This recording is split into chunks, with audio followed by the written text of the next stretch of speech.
أعوذ بالله من الشيطان الرجيم. بسم الله الرحمن الرحيم. الحمد لله رب العالمين الرحمن الرحيم مالك يوم الدين إياك نعبد وإياك نستعين اهدنا الصراط المستقيم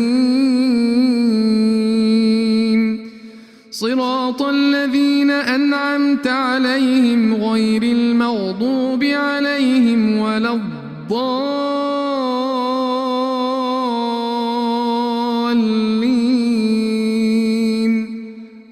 آمين يا رب العالمين. نحمده ونصلي على رسوله الكريم. أما بعد فأعوذ بالله من الشيطان الرجيم. بسم الله الرحمن الرحيم. رب اشرح لي صدري ويسر لي أمري واحلل عقدة من لساني يفقه قولي. اللهم فقهنا في الدين. اللهم اجعل عملي كله صالحا واجعله لوجهك خالصا ولا تجعل لأحد فيه شيئا. اللهم إنا نسألك علما نافعا وعملا متقبلا ورزقا طيبا. اللهم وفقني لما تحب وترضى. ربي يسر ولا تعسر وتمم بالخير. آمين يا رب العالمين. السلام عليكم ورحمة الله وبركاته once again.